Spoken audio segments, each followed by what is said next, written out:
శేఖర్ భాష గారు, నార్సింగ్ పిఎస్‌లో ఎవరు లావణ్యం రక్షిస్తున్నారు? ఎవరు ఇతరుల మీద కేసు పట్టిస్తున్నారు? ఎవరు డైవర్షన్ పాలిటిక్స్ చేస్తున్నారు? అంటే ఏం చెప్తారు మీరు? మీకున్న అనుమానం ఏంటి? నా దగ్గర సాక్ష్యం ఉంది. ఓకే. నేను మీకు వినిపిస్తా. మీకు ప్లే చేసే దమ్ముందా? వినిపించండి. మీకు కొన్ని మనం లీక్ అయినాయి. ఎవరో పోలీస్ ఆఫీసరు ఆవిడ అన్న ఒక మాట, నేను కాప్స్‌తో ఇలాగే సంబంధాలు పెట్టుకుంటాను, అలాగే నిన్ను కూడా ఉంచుకుంటాను అని చెప్పి ఎవరో మీడియా మిత్రుడితో అంటుంది. ఓకే. వాళ్ళ మిత్రుడని కూడా నేను అన్నా అలాంటి వాళ్ళని. సరే వాటెవర్. సో మరి అలాంటి వాళ్ళు ఇలా మాట్లాడక ఏం చేస్తారు? వాళ్ళు కాయిన్ చేసిన టర్మ్ ఇది. ఏంటి? ఆవిడని ఇరికిచ్చే ప్రయత్నం చేస్తున్నారు. ఆవిడని ఇరికించడం ఏంటి? ఒక డ్రగ్ పెడ్లర్ అని మీ పట్టించడం వేరు, ఇరికించడం వేరు భాష. ఇప్పుడు అదే చెప్తున్నా కదా నేను. పట్టించు ఒకే అమాయకం ఒక్క తీసుకుంది అంతే. ఒక్క అది నిమిషం. వినిపించండి క్లారిటీ వస్తుంది కదా. ఆ కాప్స్ ఎవరో కాదు, ఈయనే. ఇంకో దాంట్లో సార్ సార్ అంటుంది. ఎవరా సార్? ఆయన కూడా ఇదే, ఈయనే కాదు అంటే సిఏ సార్ అండి. డిఏ అంట. సిఏ అంట. ఒకప్పుడు ఈయన సీఏ గారు అంటే లేదు, అంతకుముందు ఇంకో సీఏ ఉండేవాళ్ళు. ఇప్పుడు ప్రెసెంట్ ఉన్న సీఏ కాకుండా ఆయన కూడా బాగుండేది. ఈవిడ బాగుండేది అంటే ఏదో ఏమన్నా పుచ్చుకులే. అంటే ఎలా అంటే ఈ మైండ్ సెట్ ఎలా ఉంటుంది అంటే, ఇప్పుడు అర్థమైంది కదా. ఎవరో ఒక సిఐ, ఇంతకు ముందున్న సిఐ కావచ్చు, ఇప్పుడున్నోళ్ళు కాదు. ఇప్పుడున్నోళ్ళు కాకపోవచ్చు, కానీ అప్పుడున్న కనెక్షన్స్ తోటి ఆయన ఇక్కడ పైరవి నడిపిస్తున్నాడా? అనుమానం. అనుమానం ఏముంది? నువ్వు ఆడియో లీక్ వినలేదా? ఇంకొకటి అనుమానం కూడా కాదు, నీకు నివృత్తి చేస్తాను నీ అనుమానాన్ని. ఇంతకీ మాట్లాడి చెప్తుంది ఎవరు సార్? ఈ మాట చెప్తున్నది అతని గోప్యత చాలా ఇంపార్టెంట్. ఓకే, అయితే వద్దులేండి. అంటే చెప్పగలిగితే మాత్రం పేరు చెప్పండి, ఎందుకంటే సమాజంలోకి వెళ్ళగలిగిన పేరు అయితే చెప్పండి, లేకపోతే వద్దు. కాదు, సమాజంలోకి అతను పర్మిషన్ లేకుండా చెప్పకూడదు. బట్ ఎవరన్నా సరే మనకి శ్రేయభిలాషి అంతే, ఎంక్వైరీకి వస్తే మనం చెప్పగలం. ఓకే ఓకే ఓకే శ్రేయభిలాషి ఓకే అభిమాని. కానీ ఇది ఇప్పుడు వినండి, ఒకటి మీరు వినిపిస్తా.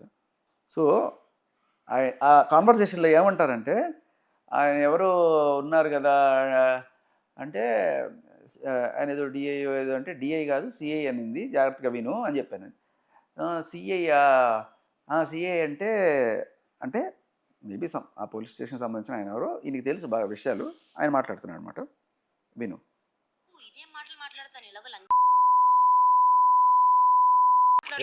వద్దు సార్, నాకు డబ్బులు ఇచ్చి మాట్లాడు. పడుకున్న దాంతో డబ్బులు ఇవ్వకుండా ఏం బిక్కుతున్నావు? డబ్బులు ఇచ్చి మాట్లాడు. సిఎస్ఆర్కి మొత్తం పంపిస్తున్నా డే 1 నుంచి, నీ విల్లా హౌస్ అగ్రిమెంట్ తో సహా. ఏం పీకుతావు?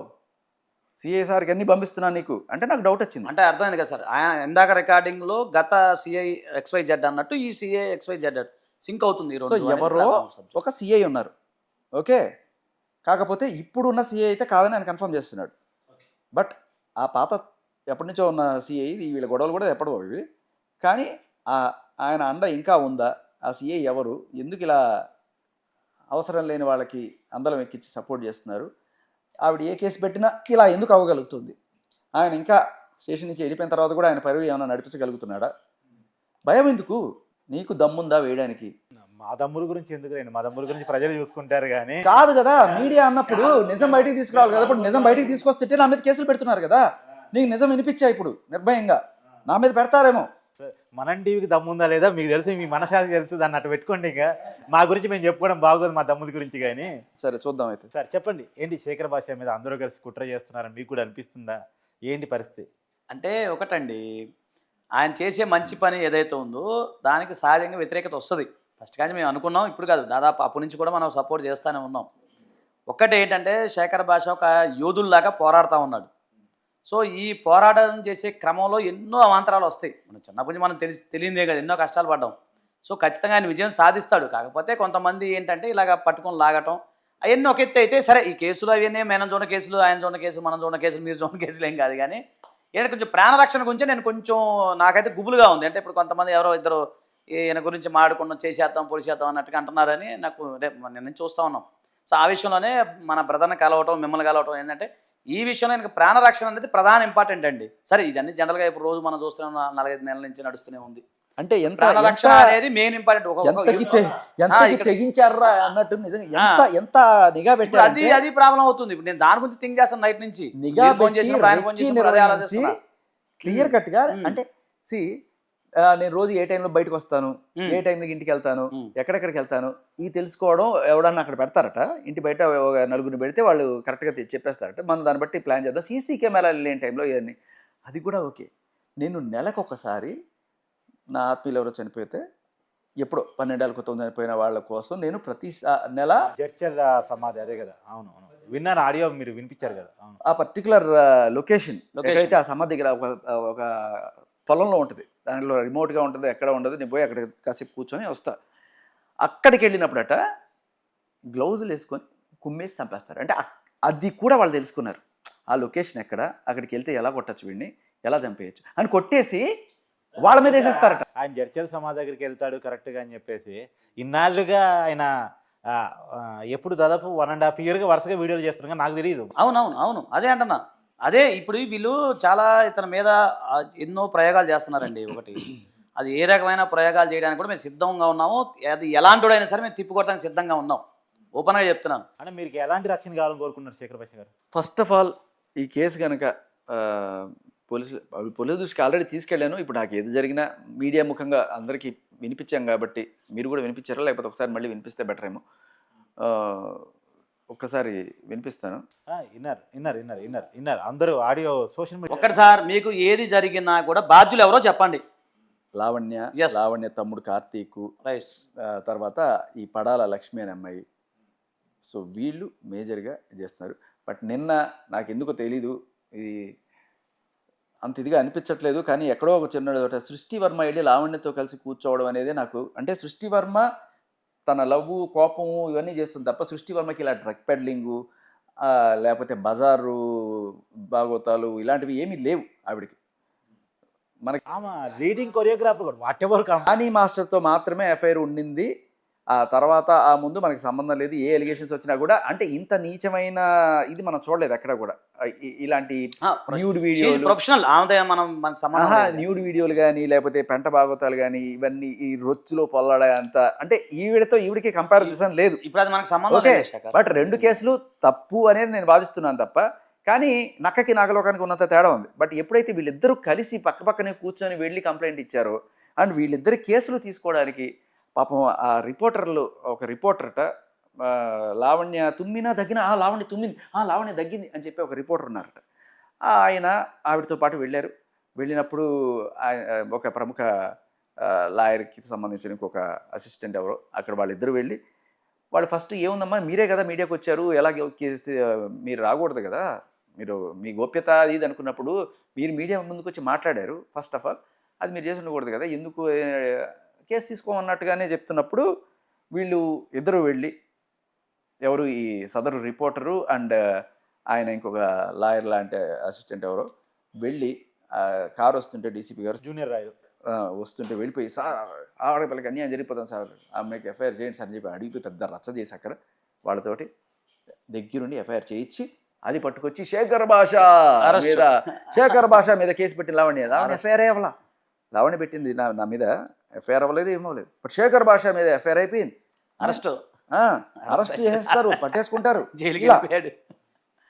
ఏం కాదు. ఒకటి శేఖర్ గారు, ఒకటి చెప్తాను, మీ ప్రాణ రక్షణ అనేది మా చేతిలో ఉంది. మేము మీకు ఖచ్చితంగా సపోర్ట్ చేస్తాం. ఆయన కార్తిక్ గారు కానీ మేము కానీ ప్రతి మీడియా మీకు సపోర్ట్ ఉంది. మీరు చేసే నిరంతర ప్రయత్నానికి ఖచ్చితంగా ఉంటుంది. ఒకటి ఏంటంటే మీరు చేయాల్సింది ఏంటంటే కొంచెం సెల్ఫ్ డిఫెన్స్ అనేది మీకు తెలియదు ఏముంది, you have the right to self defence అనేది ఆ విషయంలో మీకు తెలియదు ఏం కాదు. శేఖర్ భాష గారికి ఇంకా బాగా తెలుసు అనుకుంటా. మేము వెళుతున్న ప్రయాణంలో అనేక బెదిరింపులు మాకు వస్తుంటే ఆయన చూశారు. అవును, మీరు ఆ వీడియోలు పెట్టొద్దు, మీరు దాన్ని ప్లే చేయొద్దు, దాన్ని అర్జెంట్ తీసేయండి. శేఖర్ భాష గారు బాగా తెలుసు. ఇందాక దమ్ గురించి అడిగాను. నేను కూడా విజయవాడ భవన్ ఐలాండ్ కేసులో ఎన్నో బెదిరింపు కాల్సి వచ్చినాయి సార్. ఇవన్నీ చాలా కేసులు వస్తుంటాయి, మన పబ్లిక్ ఇంట్రెస్ట్ లిటిగేషన్ ఇప్పుడు వస్తుంటాయి. పాయింట్ ఏంటంటే ఇప్పుడు మీరైనా నేనైనా నిజాన్ని సమాజానికి చూపించాలి, అంతే, కరెక్ట్, దొంగల్ని పట్టించాలి అనే దీంతోనే నేను ముందుకు వచ్చాను. నిజాన్ని బయటికి తీసుకొస్తున్నప్పుడు దాన్ని ఆపడానికి నా పర్సనల్ గోప్యత ఇంకోటో అని చెప్పి ఆపడానికి ట్రై చేస్తున్నారు. వాళ్ళకున్న రైట్ వాళ్ళు ఉపయోగించుకుని ట్రై చేస్తున్నారు. కానీ అది పర్సనల్ గోప్యత ఎక్కడ చెప్పండి? సృష్టి వర్మకి సంబంధించి పర్సనల్ గోప్యత ఎక్కడ అంటే ఈ ఆడియో కాల్ ఏదైతే ఫస్ట్ లీక్ అయిందో ఆఫీస్ బాయ్ అండ్ ఈవిడికి మధ్య సంభాషణ అది ఎప్పటి నుంచో ఉంది. ఇన్ఫ్యాక్ట్ ఆవిడ ఇంటర్వ్యూలో కూడా ఆ ఇంటర్వ్యూలో అడుగుతారు ఆ కాల్ గురించి. ఆవిడ అడిగేసిన తర్వాత నేను ఆ కాల్ గురించి మాట్లాడి ఆ కాల్ ప్లే చేస్తే ఇప్పుడు నేను కొత్తగా లీక్ చేసినట్టు ఆ కాల్ ఎప్పటి నుంచో ఉన్నట్ట. Point number 1. ఇంకొకటి ఆ మౌలానా సాబ్తో మాట్లాడిన దానికి పర్సనల్ రికార్డ్ ఎట్లా అవుతుంది ఈవిడికి? వాళ్ళ అమ్మ పర్సనల్ అవుతుంది. వాళ్ళ అమ్మ పెట్టిందా కేసు? కాదు కదా. అండ్ ఇంకొకటి ఏంటంటే అది ఒక కౌన్సిలింగ్ సెషన్. మౌలానా సాబు ఆవిడకి కౌన్సిలింగ్ ఇచ్చారు. తప్పమ్మా, ఇంకొక పెళ్ళైన భర్తని కోరుకోవడం తప్పు. ఆవిడ 12 ఏళ్ల నుంచి కాపురం చేస్తుంది, 2 పిల్లలు ఉన్నారు, ఆయన మంచి చెప్తున్నాడు అక్కడ. వీళ్ళు ఇవన్నీ దాచిపెట్టి సమాజంలో ఒక కోణమే వినండి, నాణ్యానికి ఒక సైడే చూడండి, నాకు అన్యాయం జరిగింది, నన్ను అన్యాయం చేశాడు, నన్ను పోక్సో, నన్ను రేపు ఇవన్నీ చేశాడు, ఇదే నమ్మండి, ఇవి మీరు చూడకండి. ఎందుకు? ఇది చూపించాల్సిన బాధ్యత మన మీద ఉందా లేదా? ఇవి చూపించకపోతే ఆ మనిషి నిజాయితీపరుడైన ఇన్నాళ్ళు ఆ జానీ మాస్టర్ ఒక దొంగ లేకపోతే నేరస్తుడు అనే కోణంలోనే కదా చూస్తారు. ఇలా చూపిస్తే మా రైట్స్ మమ్మల్ని అవమానించారు అని చెప్పి కేసులు. అంటే ఇంకొకటి ఇలాంటి దొంగలు డ్రగ్స్ చేస్తున్నారు అని చెప్పి చెప్తున్నాడు ఒక పక్క. డ్రగ్స్ చేస్తుంటే పట్టించడం తప్ప, ఇరికిచ్చారు. ఇది ఒక రకమైన ఏం చేస్తున్నారు మీరు? ఎవరికి కొమ్ము కాస్తున్నారు? నిజాన్ని బయట పెడితే ఆపడానికి ట్రై చేస్తూ, ఇంకో పక్క దొంగలకి డ్రగ్స్ బ్యాచ్కి లిటరల్లీ ఏ నోటితో మీరైతే డ్రగ్ పెడలన్నారో వాళ్ళకే కొమ్ము కాస్తున్న మీరు ఏమనాలి?